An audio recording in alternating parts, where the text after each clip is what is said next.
बिस्मिल्लाहिर्रहमानिर्रहीम अस्सलामुअलैकुम रहमतुल्लाहि व बरकातुहू। नाज़िर आप देख रहे हैं दुनिया मेरे आगे यूट्यूब चैनल और मैं हूं गुलाम नबी मदनी।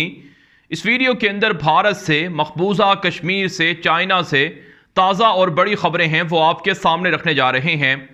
भारत के अंदर मोदी सरकार मुसलमानों की जान की दुश्मन बन चुकी है।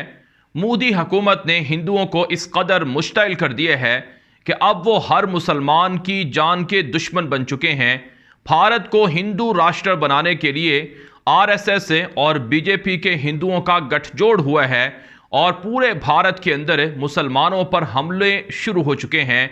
आप जानते हैं भारत के अंदर मुसलमानों के खिलाफ धर्म संसद हो रहे हैं, बाकायदा गैदरिंग हो रही है, हल्फ लिए जा रहे हैं कि मुसलमानों को मारा जाएगा, यहाँ से निकाला जाएगा। और इसी तरह से भारत के अंदर मुसलमान ख़वातीन पर हमले हो रहे हैं। मुसलमान तालिबात को कॉलेजेस के अंदर, यूनिवर्सिटियों के अंदर हिजाब पहनने से रोका जा रहा है और इसी तरह से मुसलमानों को मस्जिदों में जाने से रोका जा रहा है, नमाज जुमा अदा करने से रोका जा रहा है। क्या जुल्म है जो भारत के अंदर मुसलमानों के खिलाफ ना ढाया गया हो। अब भारत के अंदर जो मुसलमान सियासतदान हैं उन पर भी हमले शुरू हो चुके हैं और उनके खिलाफ भी हिंदू दहशतगर्दों को मुश्तइल कर दिया गया है। ये सब कुछ मोदी हुकूमत की, बीजेपी जमात की पॉलिसी है। ये सारे जो हंगामे हैं, ये सारे जो हमले हैं, ये दरअसल आरएसएस की ईमा पर किए जा रहे हैं। हिंदू तवा नज़रियात के हामिल लोग मुत्तहिद होकर मुसलमानों के खिलाफ है, सिखों के खिलाफ है, ईसाइयों के खिलाफ है, यहाँ तक के दलित हिंदुओं के खिलाफ है और जो भी बीजेपी आरएसएस की मुखालफत करने वाला हो उस हिंदू के खिलाफ भी ये हमले हो रहे हैं। नाज़िर गुज़श्ता रोज़ भारत के अंदर मशहूर तरीन मुसलमान सियासतदान जिनका नाम असदुद्दीन ओवैसी है, उन पर कातिलाना हमला हुआ है जिसमें वो बाल बाल बच गए हैं।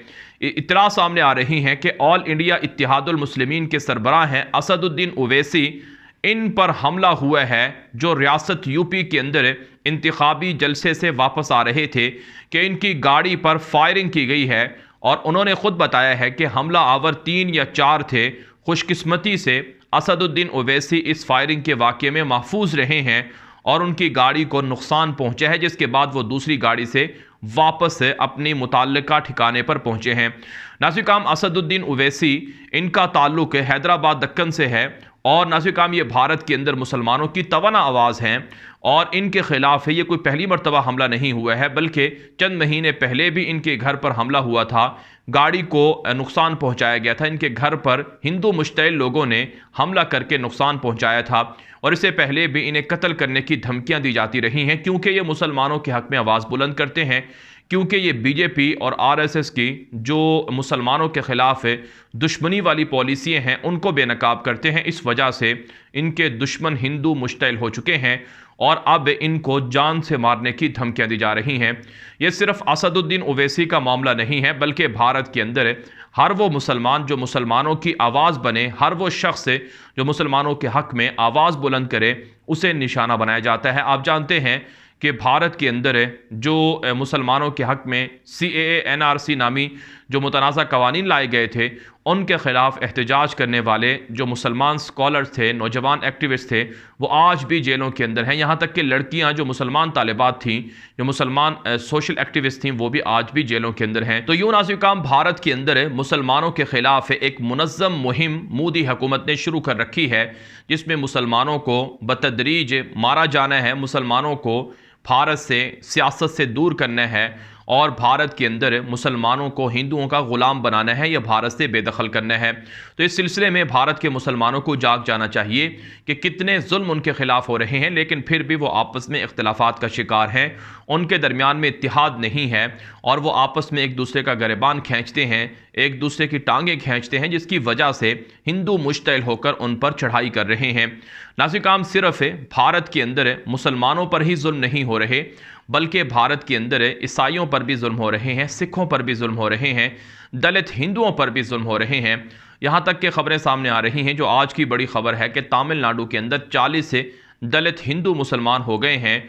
उन पर जुल्म होता था क्योंकि अपर ज़ात के जो हिंदू हैं वो उनको मारते थे और उनको इलाके के होटल से चाय वगैरह पानी वगैरह पीने की भी इजाज़त नहीं होती थी।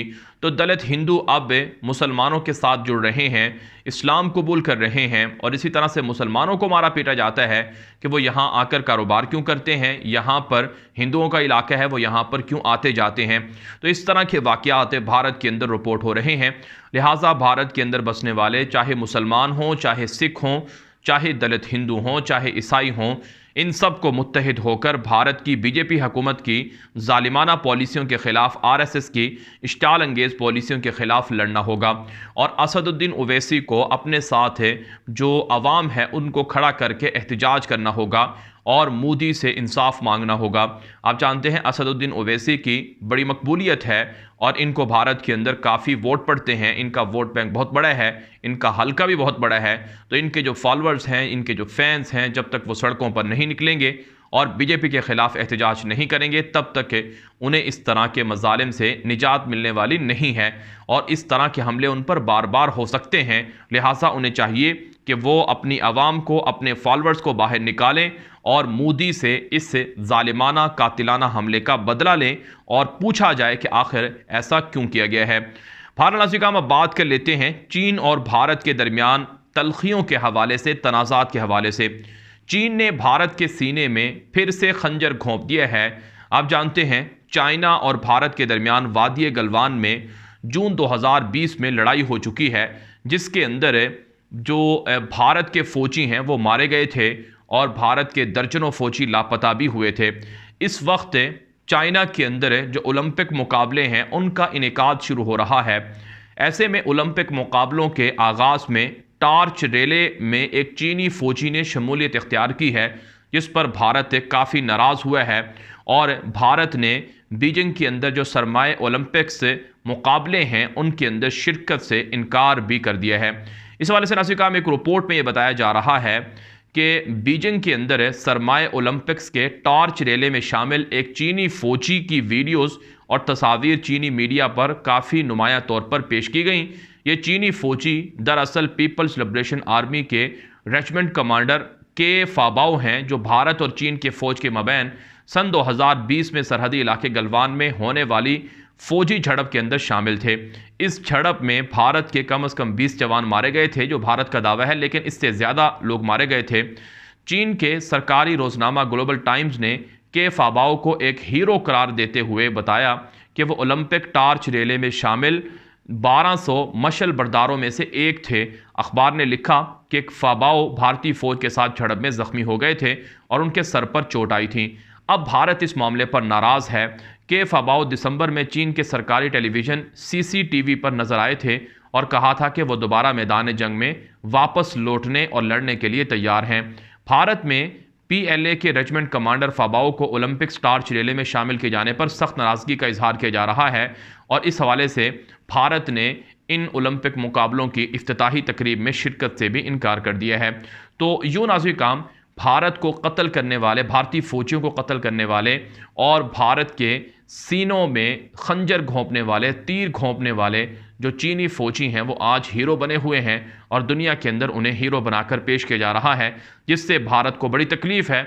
और भारत ने एतराज़ किया है कि चीन ने ये हमारे ज़ख्मों पर नमक छिड़का है, इसलिए हम इसे मुआफ़ नहीं कर सकते हैं और भारत इस मामले से नाराज़ होकर चीन के अंदर जो सरमाए ओलंपिक्स मुकाबले हैं उनकी इफ्तिताही तकरीब से बाहर हुआ है। अगरचे आप जानते हैं भारत के अलावा अमेरिका, यूरोप और दीगर ममालिक भी हैं जो चीन के अंदर ओलंपिक मुकाबलों का बाइकआउट किए हुए हैं, लेकिन पाकिस्तान, रशिया और दीगर ममालिक चीन के साथ खड़े हुए हैं और भारत को इस पर काफ़ी तकलीफ हो रही है। इसी तरह से नासिर काम एक और ख़बर ये सामने आ रही है कि अमेरिका ने भारत को यकीन दहानी कराई है कि चीन और भारत के दरमियान जो तलखियाँ हैं, चीन और भारत के दरमियान जो तनाज़ात हैं, चीनी जारियत जो भारत के ख़िलाफ़ जारी है, इसमें अमेरिका भारत की पुष्ट पर खड़ा हुआ है और भारत को थपकी देता है और भारत को सपोर्ट करता है। साथ साथ अमेरिका ने यह भी यकीन दहानी कराई है कि भारत और अमेरिका के ताल्लुकात अलग नौयत के हैं, चाहे रूस के साथ अमेरिका के तनाज़ात ही क्यों ना हों, चाहे चाइना के साथ अमेरिका के तनाज़ात ही क्यों ना हों, लेकिन भारत के साथ अमेरिका के ताल्लुकात में कमी नहीं आएगी। इसके अलावा आप जानते हैं एक भारतीय सहाफ़ी ने अमेरिका के जो मसूल हैं उनसे सवाल किया कि पाकिस्तान और चाइना की कुर्बतों पर भारत के हक़ में अमेरिका का क्या नुक्ता नज़र है। तो इस पर अमेरिका के जो नुमाइंदे हैं उन्होंने बताया कि भारत और अमेरिका के ताल्लुकात अलग नौयत के हैं और पाकिस्तान और अमेरिका के ताल्लुकात अलग नौयत के हैं। पाकिस्तान हमारा अहम इत्तेहादी है और हम पाकिस्तान के साथ अलहदा ताल्लुकात रखते हैं। चाइना के साथ पाकिस्तान के ताल्लुकात से हमें कोई फ़र्क नहीं पड़ता और इसी तरह से पाकिस्तान का अपना नुक्ता नज़र है, पाकिस्तान अमेरिका के साथ कैसे ताल्लुकात रखता है और चाइना के साथ कैसे ताल्लुकात रखता है। दूसरी तरफ से नाज़रीन, अगर मकबूसा कश्मीर की बात की जाए तो मकबूसा कश्मीर के अंदर आज जुमे के रोज़ भी मुसलमानों पर जुल्म हो रहा है। जामे मस्जिद श्रीनगर के अंदर मुसलमानों को नमाज़ें पढ़ने से आज भी रोका गया है और इसी तरह से कश्मीर भर के अंदर सख्त तरीन पहरे लगाए गए हैं और मुसलमानों को आज़ादाना मूवमेंट की इजाज़त भी नहीं दी जा रही है। इसी तरह से छापेमार कार्रवाइयों में गिरफ्तारियों की खबरें भी सामने आ रही हैं, जो भारत की मकबूजा कश्मीर के अंदर बदतरीन रियासती दहशतगर्दी की अलामत हैं। कल नाज़रीन, मकबूजा कश्मीर के हवाले से पूरी दुनिया के अंदर पाकिस्तान समेत पूरी दुनिया के अंदर कश्मीरियों से इजहार यकजहती मनाया जाएगा और कश्मीर के हक़ में दुनिया भर के अंदर मुजाहिरे भी होंगे। नाज़रीन, ये वीडियो दोस्तों के साथ व्हाट्सएप पर, फेसबुक पर, ट्विटर पर, इंस्टाग्राम पर, हर जगह पर शेयर कर दें ताकि लोग मालूमात और हक़ाइक़ हासिल कर सकें। मज़ीद ख़बरों के लिए आप हमारा दूसरा यूट्यूब चैनल ग़ुलाम नबी मदनी फॉलो करें। वहाँ पर आपको दुनिया भर से 10 बड़ी ख़बरों का मुफीद सिलसिला देखने को मिलेगा जो आप कहीं और नहीं देख सकते हैं। अब तक के लिए इतनी इजाज़त दीजिए। अस्सलामु अलैकुम व रहमतुल्लाहि व बरकातुहू।